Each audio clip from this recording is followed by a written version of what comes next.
Hello friends, welcome to another Word of Gord. Average Folks in the Afterlife, and I think number 12 and the last of our discussions of the work of Frederick Sculthorp. And there's a few more interesting entries in his second book, published in 1975, More About the Spirit World. Not reading the whole book, there's certain sections where he goes over things from the first book and adds a little analysis, a little more in depth. Not sure if they're worth going into, but there are a couple of experiences that are quite unique. And here's one of them. And it begins with a note. My wife's parents and their forebears were country people. Her father had a lot to do with horses, and when they came to live in London, he still kept his own horse. He was a kindly man, but he was not interested in spiritualism, and passed over with no knowledge of spirits. Well, let's say no conscious knowledge. Out of the body, I became conscious in the back room of a big old farmhouse. I was with Doris, my wife, who had passed over, and sensed that it was the home of her father in spirit. Doris asked me to bring in a saddle, which was hanging outside, and I took it into a part of the house which was the big living room. Inside I saw her father, and also to my surprise, there was a young foal, F-O-A-L, young foal, who was walking about the room. It was a lovely creature, and although long-legged, it was well-formed and had beautiful eyes. When I went forward, it turned and saw me, and my appearance startled it and made it restless. However, as is usual in spirit, it had once received my friendly thoughts and was quite calm when I stroked its fine silky coat. My father-in-law told me he was looking after the foal, and it had become a sort of household pet. I spent considerable time, the whole projection, in and around this house, and with many periods of consciousness waxing and waning, and was often with this beautiful animal. And it also seemed to like my company. Now comes the strange part of my experience.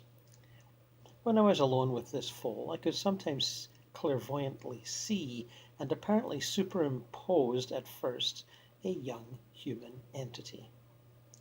At times when my power was greater, the young horse would entirely disappear, and I would see the complete form of a young person who would sometimes speak a few words.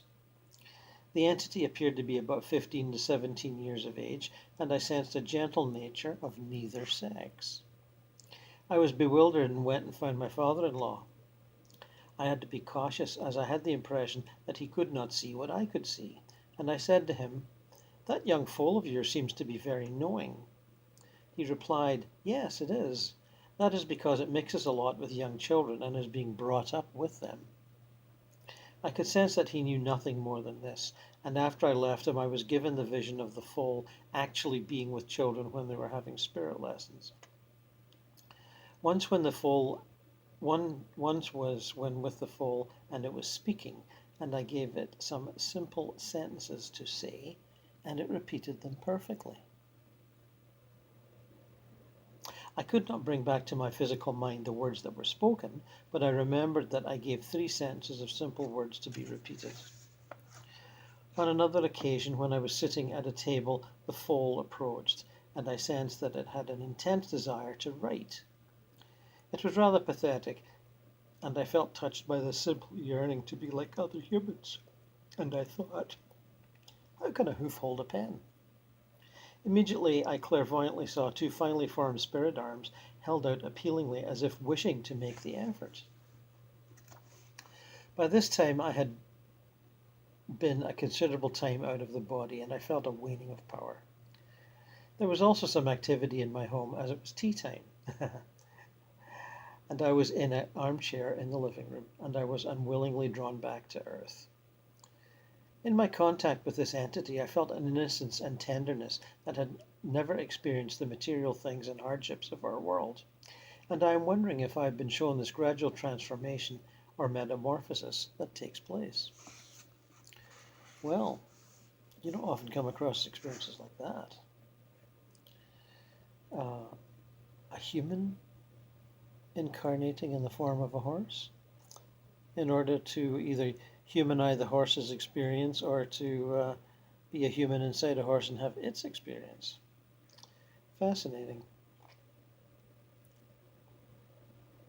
One of the many things that impressed me most after many visits to the spirit world by astral projection was the effect of thought.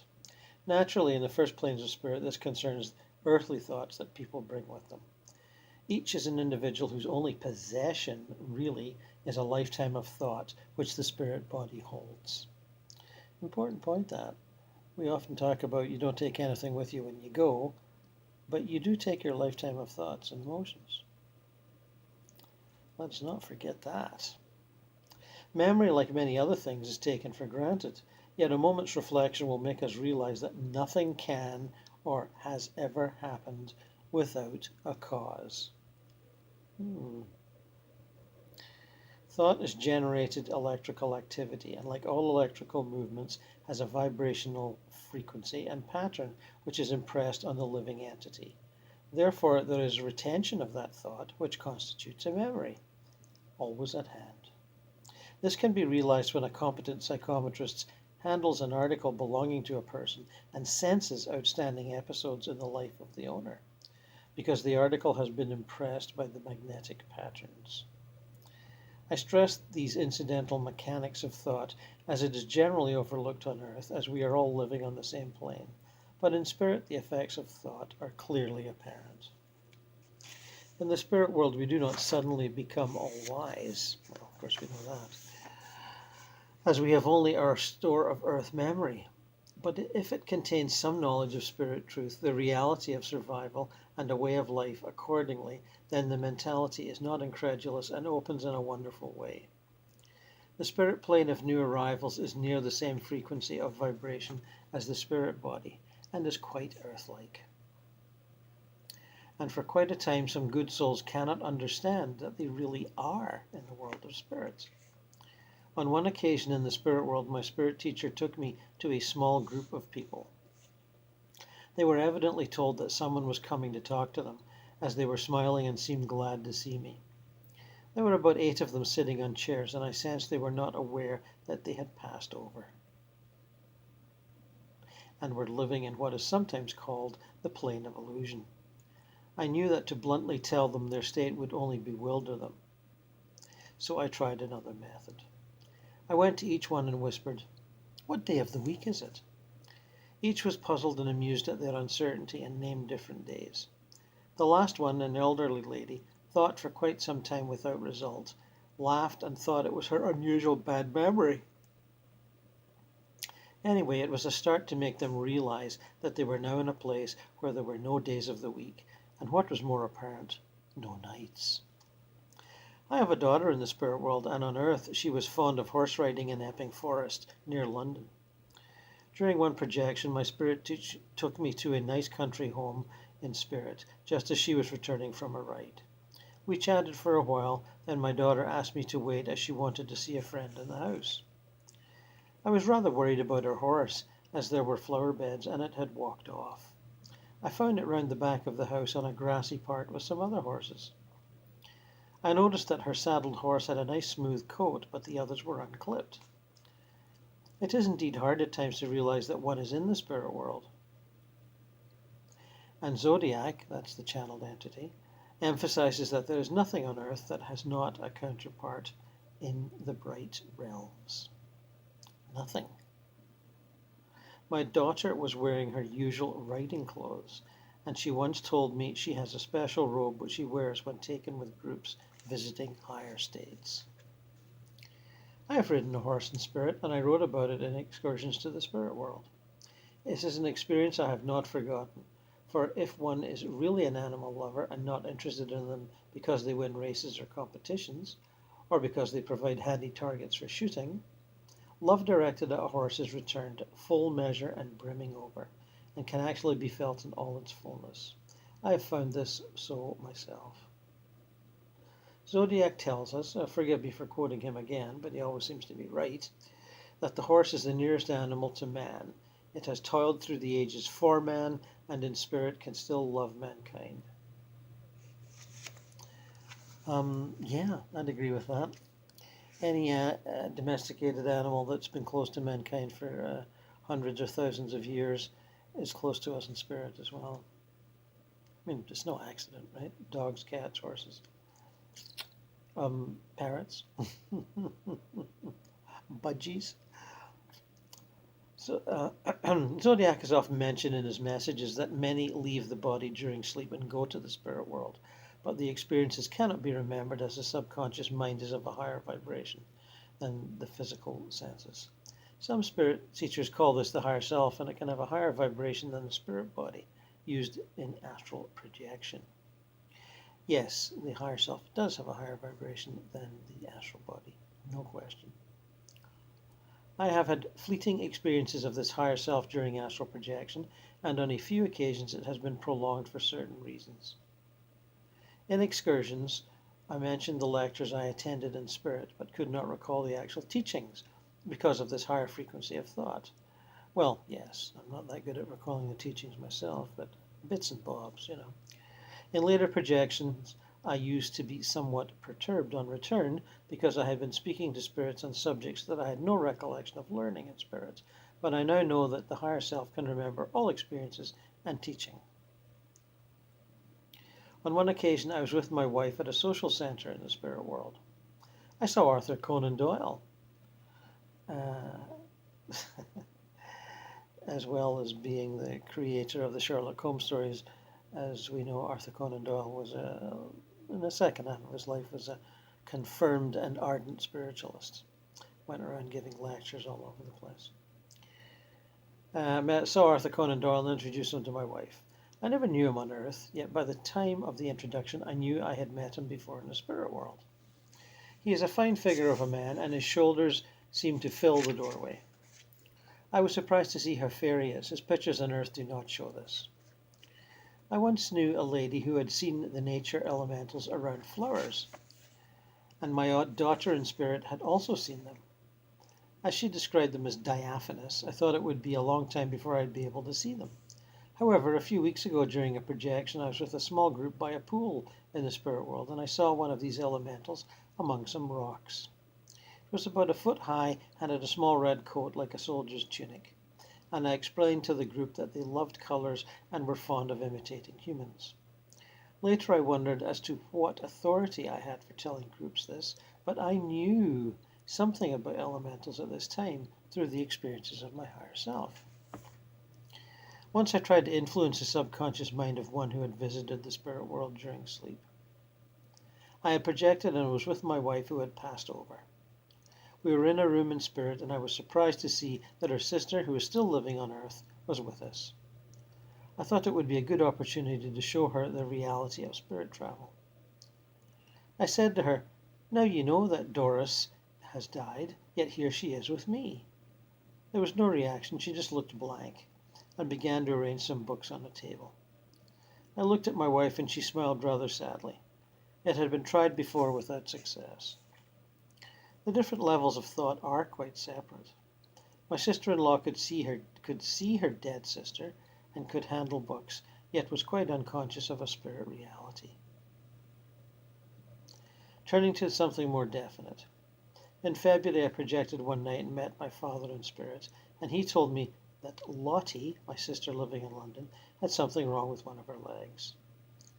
I wrote to her about it, and she replied, "Thank you for your nice newsy letter. It is amazing. I do have a thrombosis in my leg." In my out-of-body experiences in the spirit world, I've often been taken to cities where life goes on just the same as on Earth. There are shops with their shop assistants and people looking in shop windows. There are hotels, theatres, railway stations with their goods yards and people working in them, which was evidently their calling when living on Earth. One theatre was very striking. The palatial front of it was so overdone, I thought it looked like a wedding cake.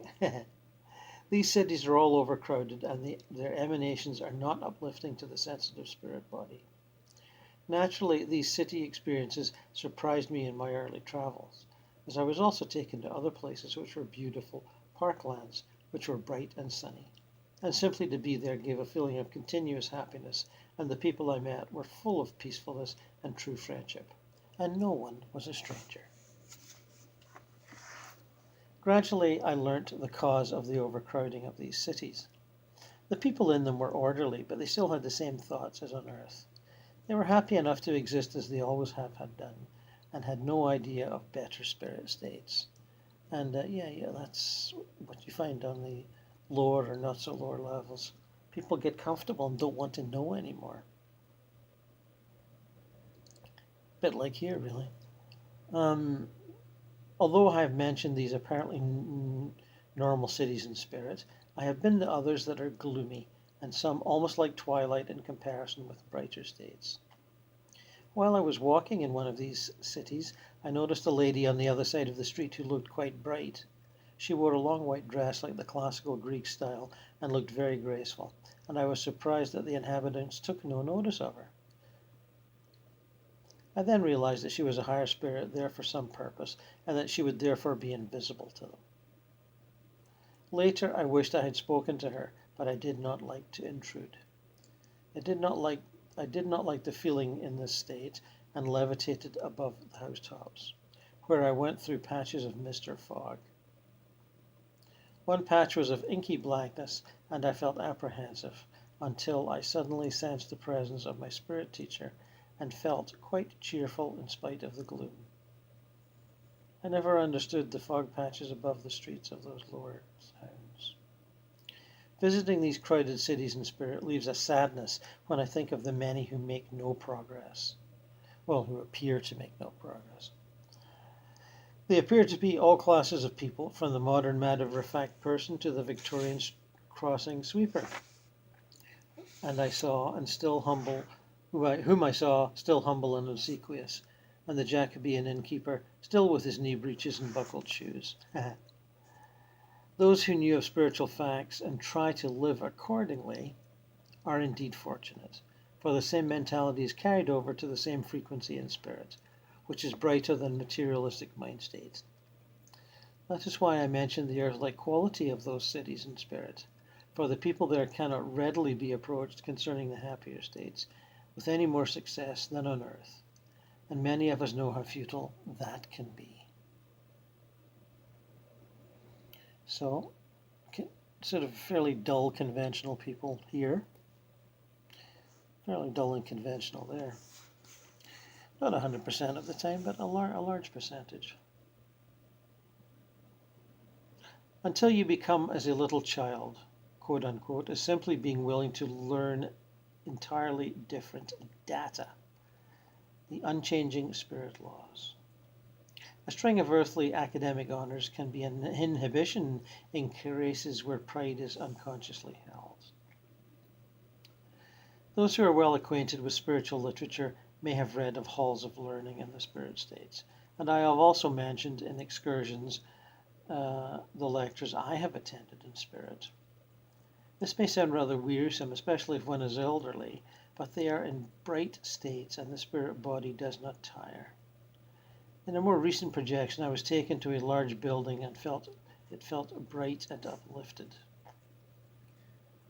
Inside it appeared like the vestibule of a high-class hotel with thick carpeting, and round the walls were plush-covered settees on which people were sitting. As I passed through it, somebody got up and joined me. It was my wife. The happiness of meeting a loved one in spirit cannot be fully expressed as the auras mingle in mysterious ways. We went over the building where the corridors were also thickly carpeted and stopped at an open door of a room when a lecture was in progress. I looked for the lecturer, but no one was addressing the people, and all were looking at an instrument on the table. It had an upright wheel over which there was a chain of oblong tablets linked together. When I looked at the instrument the spirit body emits a ray or a surge of inquiry, I gathered that it was delivering a lecture, and that each tablet containing a subject and, of course, was ready for use when required. It was a kind of spirit tape recorder. I've also seen projected pictures on screens for lectures or entertainment, which were perfectly stereoscopic and three-dimensional. Remember me talking about walking into the picture that Lauren Harris was painting? That's last year's OBE journal. The many interests in the bright states are unlimited, and I think that an interest in many subjects during Earth life, and not a one-track mind, can be an advantage later on. We have been told to follow, we have been told the way. Let us help each other on that way.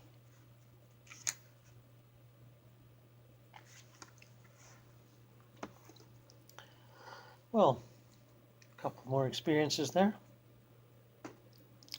I think we can get the gist of Mr. Sculthorp's life mission. Book number 1, 1961, book number 2, 1975. He was dedicated to communicating his experiences. And God bless him for the efforts.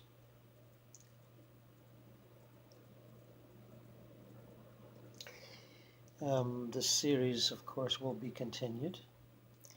Not quite sure when, but it might do a little bit of witness from beyond, the channeled communications of a now deceased Lutheran theologian. And needless to say, he does talk about theological matters, although not just theological matters. But, he does have his angle, and we will get to that.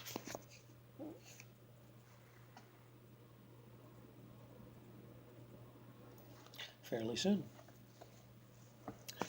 So, hope you've enjoyed this series on Frederick Sculthorp, and I think it won't be long till we do another OBE journal. I seem to have been rather busy of late, what with one thing and another. Houses, they always seem to need things fixed, and I've done a bunch of fixing this week. So, enjoy the heat wave. Everybody seems to be having it. First of all, it was the Eastern Seaboard. Now I read Scotland had one just the other day. And now I hear California's running out of hydro because they've got so many air conditioners going. So whatever you are, I hope you're comfortable. No, seriously, comfortable. And continue on with your own experiments. And if they turn out to be completely different to anything I've spoken about or read, that's fine. You're on your own path. And there are an immense variety of experiences possible in the out-of-body state. An immense variety. And even if we haven't discussed all of them, and your experiences fall into the so far undiscussed, that is fine. Keep having them. Allow them to teach you. Allow them to let you unfold into the greater mystery from the lesser mystery. It never stops being stimulating and entertaining, I can tell you that. And until we meet again, I wish you a fond farewell.